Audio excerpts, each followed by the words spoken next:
Hi friends, welcome to Muddumari channel. ನಾನು ಸುಮಾರುಣ್. ಮಹಾಭಾರತಕ್ಕೆ ಸ್ವಾಗತ. ಮೋಕ್ಷ ಧರ್ಮದ ವಿವರಣೆ. ಭೀಷ್ಮರನ್ನು ಕಾಣಲು ಬಂದ ಧರ್ಮರಾಜನು ಈ ಸಂಸಾರ ಸಾಗರವನ್ನು ದಾಟಲು ಮಾನವನು ಏನು ಮಾಡಬೇಕು, ಯಾವ ರೀತಿಯ ಜೀವನದಿಂದ ಮತ್ತೆ ಜನ್ಮವಿರುವುದಿಲ್ಲ ಎಂದು ಕೇಳಿದಾಗ ಬಹಳ ಸಂತಸಗೊಂಡ ಭೀಷ್ಮರು, ಲಯ ಹೊಂದುವ ಈ ಜಗತ್ತೇ ಕ್ಷರ, ಹಿಂದು ಮುಂದು ಎಂದು ಲಯ ಹೊಂದದೆಯೇ ಇರುವುದು ಅಕ್ಷರ. ಅದಕ್ಕೆ ರೂಪವಿಲ್ಲ. ಅದು ಮೊದಲು ಮೂರ್ತ ಸ್ವರೂಪವುಳ್ಳ ಮಹತ್ತತ್ವವನ್ನು ಸೃಷ್ಟಿಸುತ್ತದೆ. ಅದರಿಂದ ಅಹಂಕಾರ ಹುಟ್ಟುತ್ತದೆ. ಅಹಂಕಾರದಿಂದ ಸೂಕ್ಷ್ಮಭೂತಗಳು, ಜ್ಞಾನೇಂದ್ರಿಯಗಳು, ಕರ್ಮೇಂದ್ರಿಯಗಳು, ಮನಸ್ಸು, ಸೂಕ್ಷ್ಮಭೂತಗಳಿಂದ ಸ್ಥೂಲಭೂತಗಳು ಹುಟ್ಟುತ್ತವೆ. ಜಗತ್ತು ಈ 24 ತತ್ವಗಳಿಂದ ಆಗಿರುತ್ತದೆ. ಅದಕ್ಕೆ ಮೇಲ್ಪಟ್ಟಿರುವ 25ನೇಯದೇ ಅವ್ಯಕ್ತವಾದ ಅಕ್ಷರ ಎಂದು ತಿಳಿಸುತ್ತಾರೆ. ಆಗ ಧರ್ಮರಾಜನು ಸಾಂಖ್ಯಕ್ಕೂ ಯೋಗಕ್ಕೂ ವ್ಯತ್ಯಾಸವೇನು ಎಂದು ಕೇಳುತ್ತಾನೆ. ಭೀಷ್ಮರು ಸಾಂಖ್ಯಕ್ಕೆ ಆಧಾರಶಾಸ್ತ್ರ, ಯೋಗಕ್ಕೆ ಆಧಾರ ಅನುಭವ. ನನಗೆ ಇವೆರಡು ಒಪ್ಪಿಗೆ ಇದೆ. ಶಾಸ್ತ್ರೀಯವಾಗಿ ಅನುಸರಿಸಿದರೆ ಇವೆರಡರಿಂದಲೂ ಉತ್ತಮ ಗತಿ ಲಭಿಸುತ್ತದೆ ಎಂದು ನಾನು ತಿಳಿದುಕೊಂಡಿದ್ದೇನೆ. ಶೌಚ, ಭೂತದಯೆ, ವ್ರತಾನುಷ್ಠಾನ ಇವು ಎರಡರಲ್ಲಿಯೂ ಒಂದೇ. ದರ್ಶನವು ಮಾತ್ರ ಬೇರೆ. ಇಹಲೋಕದ ಸ್ವರೂಪವನ್ನು ತಿಳಿದುಕೊಂಡು ವೈರಾಗ್ಯ ಪಡೆದರೆ ದೇಹ ಬಿಟ್ಟ ಮೇಲೆ ಮೋಕ್ಷ ಲಭಿಸುತ್ತದೆ ಎಂಬುದು ಸಾಂಖ್ಯದ ಸಿದ್ಧಾಂತ. ದೊಡ್ಡ ದೊಡ್ಡ ಮೀನುಗಳು ಬಲದಿಂದ ತಮ್ಮ ಬಲೆಯ ಕಟ್ಟುಗಳನ್ನು ಕಿತ್ತುಕೊಂಡು ಹೋಗಿ ನೀರನ್ನು ಸೇರುವಂತೆ ಯೋಗ ಬಲದಿಂದ ರಾಗ, ಮೋಹ, ಸ್ನೇಹ, ಕಾಮ, ಕ್ರೋಧ ಇವುಗಳನ್ನು ಕತ್ತರಿಸಿಕೊಂಡು ಹೋಗಿ ಮೋಕ್ಷ ಪಡೆಯಬಹುದೆಂಬುದು ಯೋಗದ ಸಿದ್ಧಾಂತ. ಯೋಗ ಬಲವಿಲ್ಲದವರು ಕೈಲಾಗದ ಮೀನುಗಳಂತೆ ಬಂಧನದಲ್ಲಿಯೇ ಸಿಕ್ಕಿ ಸಾಯುತ್ತಾರೆ. ಬೆಂಕಿ ಸಣ್ಣದಾಗಿರುವಾಗ ಸೌದೆಗಳನ್ನು ಹಾಕಿದರೆ ಅದು ಆರಿ ಹೋಗುತ್ತದೆ.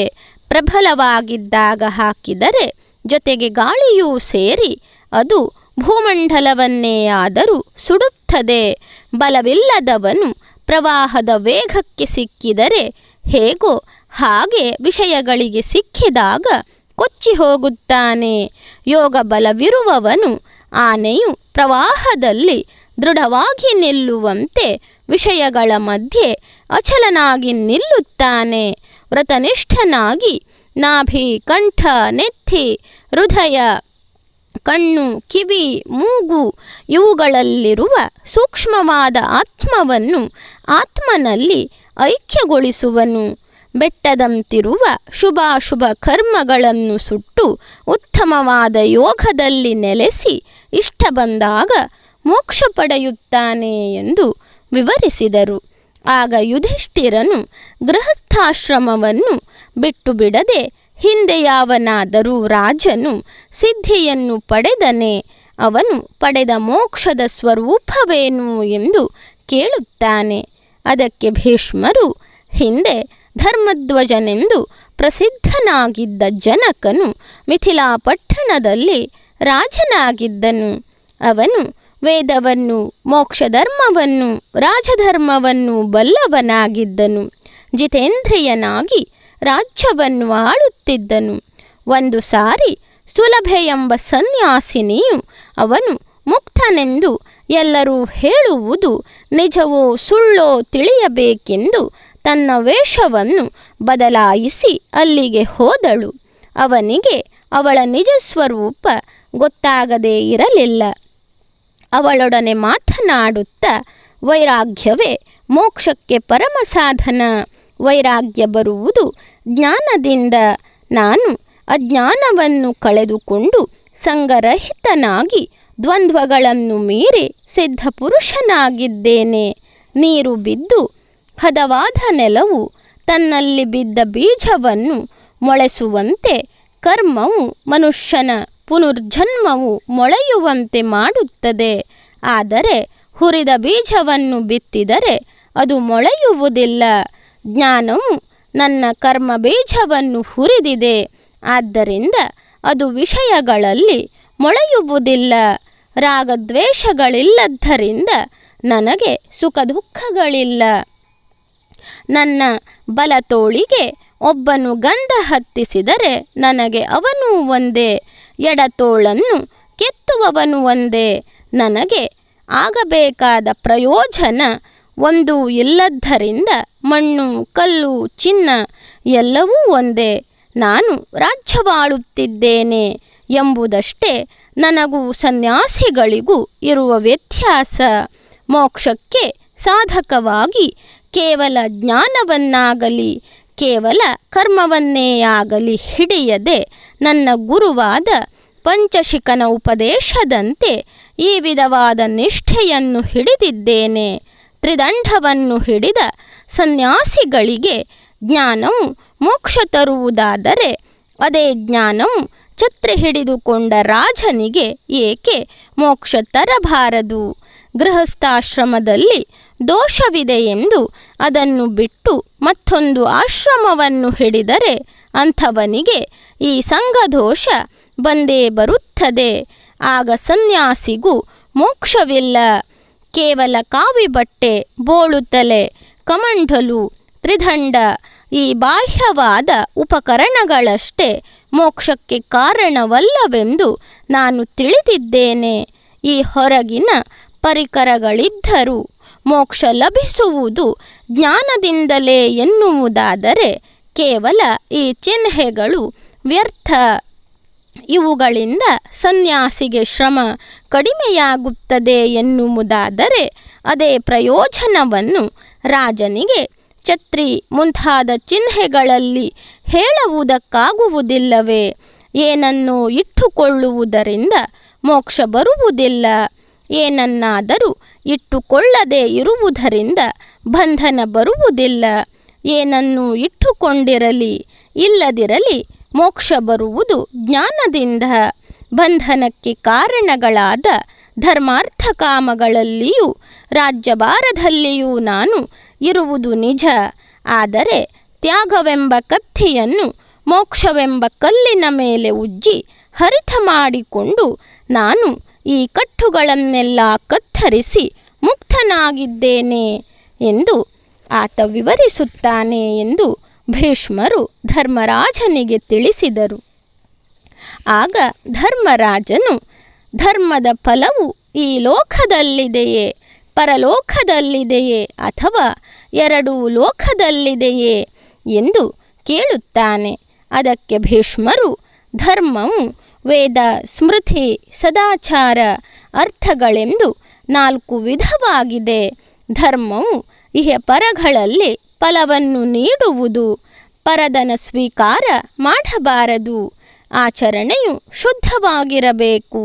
ಧರ್ಮವು ಒಂದೊಂದು ವ್ಯಕ್ತಿಗಳಿಗೆ ಒಂದೊಂದು ರೀತಿಯಲ್ಲಿರುವುದು. ದಾನ ಮಾಡಬೇಕು. ತನಗೆ ಅಥವಾ ಇನ್ನೊಬ್ಬರಿಗೆ ತೊಂದರೆಯಾಗುವ ಕಾರ್ಯಗಳನ್ನು ಮಾಡಬಾರದು. ಇದೇ ಸದಾಚಾರವಾಗಿದೆ. ಇದೇ ಧರ್ಮವು. ಇದೇ ಶ್ರೇಯಸ್ಸಿಗೆ ದಾರಿಯಾಗಿರುವುದು. ಪಂಡಿತನಿಗೆ ಒಂದು ಧರ್ಮವಾದರೆ ಪಾಮರನಿಗೆ ಇನ್ನೊಂದು ಧರ್ಮವೆನಿಸುವುದು. ಒಬ್ಬರಿಗೆ ಧರ್ಮವಾಗಿರುವುದು ಇನ್ನೊಬ್ಬರಿಗೆ ಅಧರ್ಮವಾಗುವುದು. ಹಿಂದೆ ಬಾಜಲಿ ಎಂಬ ಋಷಿಯಿದ್ದನು. ಅವನು ಚಳಿಗಾಳಿಗಳನ್ನು ಲಕ್ಷಿಸದೆ ತಪಸ್ಸು ಮಾಡುತ್ತಿದ್ದಾಗ ಅವನ ಜಡೆಯಲ್ಲಿ ಹಕ್ಕಿಗಳು ವಾಸ ಮಾಡಿದ್ದವು. ತಪಸ್ಸಿನಿಂದ ಮನೋವೇಗದಿಂದ ಎಲ್ಲಿ ಬೇಕಲ್ಲಿ ಹೋಗುವ ಶಕ್ತಿ ಬಾಜಲಿಗೆ ಬಂದಿತ್ತು. ಒಂದು ಪಿಶಾಚ, ಋಷಿಯೇ, ನೀನೇ ಶ್ರೇಷ್ಠನಲ್ಲ, ಕಾಶಿಗೆ ಹೋಗಿ ತುಲಾಧರನನ್ನು ನೋಡು ಎಂದಾಗ ಬಾಜಲಿ ಕಾಶಿಗೆ ಹೋದನು.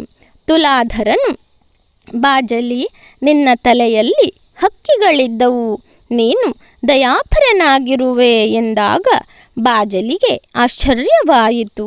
ನಿನಗೆ ಈ ಜ್ಞಾನ ಹೇಗೆ ಬಂತೆಂದು ಬಾಜಲಿ ಕೇಳಿದಾಗ ತುಲಾಧರನು, ಯಾವ ಪ್ರಾಣಿಗೂ ದ್ರೋಹ ಮಾಡದಂತೆ ನಾನು ಬದುಕುತ್ತೇನೆ, ಆ ಧರ್ಮದಿಂದಲೇ ನಿನ್ನ ವಿಷಯ ತಿಳಿಯಿತು ಎಂದಾಗ ಮಾತು ಕೃತಿ ಮನಸ್ಸುಗಳಲ್ಲಿ ನಾನು ಯಾರನ್ನು ಬೇರೆ ಬೇರೆ ಎಂದು ಭಾವಿಸುವುದಿಲ್ಲ.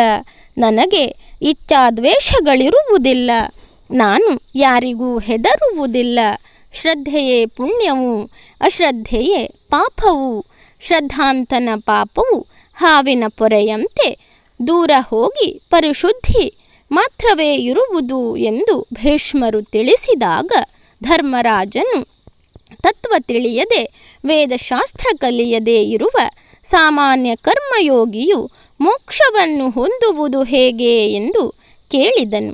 ಆಗ ಭೀಷ್ಮರು ಸಾಮಾನ್ಯವಾಗಿ ಗುರುಪೂಜೆ, ತತ್ವಾಭ್ಯಾಸ, ವೇದಾಧ್ಯಯನ, ಶಾಸ್ತ್ರ ಚರ್ಚೆ ಇವುಗಳಿಂದ ಶ್ರೇಯಸ್ಸಾಗುವುದು. ಧರ್ಮದ ಕೊನೆಯು ಅಕ್ಷರವಾಗಿರುವುದು. ಅದು ಪೂರ್ಣ ಆನಂದದ ರೂಪವಾಗುವುದು. ಅದೇ ಮೋಕ್ಷ ಎಂದು ಭೀಷ್ಮರು ಧರ್ಮರಾಜನಿಗೆ ತಿಳಿಸಿದರು. ಕರ್ಮ ಮಾರ್ಗದಲ್ಲಿರುವವರು ನಿಷ್ಕಾಮ ಕರ್ಮದಿಂದಲೇ ಕರ್ಮ ಮಾಡುವುದರಿಂದ ಮೋಕ್ಷ ಸಿಗುವುದು. ಭಗವದ್ಗೀತೆಯಲ್ಲಿ ಹೇಳಿದಂತೆ ಕರ್ಮ ಮಾಡುವುದರಲ್ಲಿಯೇ ಕರ್ಮಯೋಗಿ ಎನಿಸಿ ರೈತನು ಕಾರ್ಮಿಕನು ಮೋಕ್ಷ ಪಡೆಯುತ್ತಾನೆ ಎಂದು ಧರ್ಮರಾಜನಿಗೆ ಭೀಷ್ಮರು ತಿಳಿಸಿದಾಗ ಧರ್ಮರಾಜನು ಸಂತಸಪಟ್ಟನು. ಧರ್ಮರಾಜನು ರಾಜಧರ್ಮ, ಆಪದ್ಧರ್ಮ, ಮೋಕ್ಷ ಧರ್ಮಗಳ ವಿವರಣೆಯನ್ನು ತಿಳಿದುಕೊಂಡನು. ಧನ್ಯವಾದಗಳು ಸ್ನೇಹಿತರೆ. ನನ್ನ ವಿಡಿಯೋಗಳೆಲ್ಲ ನಿಮಗೆ ಇಷ್ಟವಾಗ್ತಾ ಇದ್ದರೆ ನನ್ನ ಮುದ್ದು ಮರಿ ಚಾನಲನ್ನು ಸಬ್ಸ್ಕ್ರೈಬ್ ಮಾಡದೆ ನೋಡ್ತಾ ಇರುವವರು ದಯವಿಟ್ಟು ಸಬ್ಸ್ಕ್ರೈಬ್ ಮಾಡಿ, ಆಲ್ ಅಂತ ಸೆಲೆಕ್ಟ್ ಮಾಡ್ಕೊಳ್ಳಿ, ಶೇರ್ ಮಾಡಿ, ಲೈಕ್ ಮಾಡಿ, ಕಮೆಂಟ್ ಮಾಡಿ.